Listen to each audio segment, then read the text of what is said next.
Құрметті жиынға қатысушылар, құрметті Марат Нұржанұлы, бүгінгі жаңа айтып өткендей үлкен күрделі мәселелердің бүгін талқыланып отырғаны біздің барлығымызды қуантады.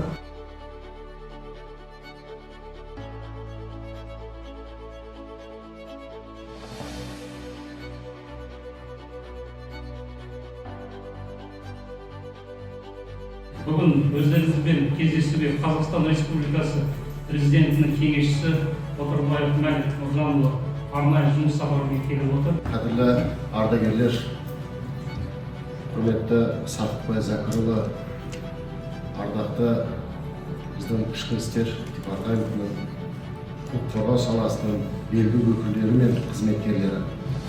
Баршаңызға ел президенті Қасым-Жомарт Кемелұлы Тоқаевтың сіздерге арнайы жолдаған сәлемін зор ықыласын жеткізуге рұқсат етіңіздер.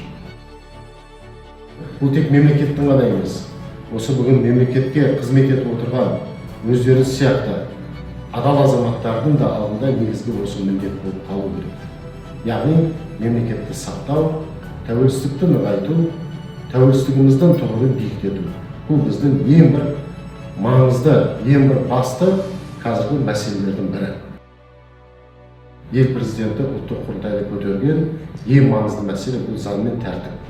Заңға, тәртіпке бағыну, тәртіпке бас иген құл болмайды дейтін Бауыржан Момышұлының сөзін ұстаным етіп алу.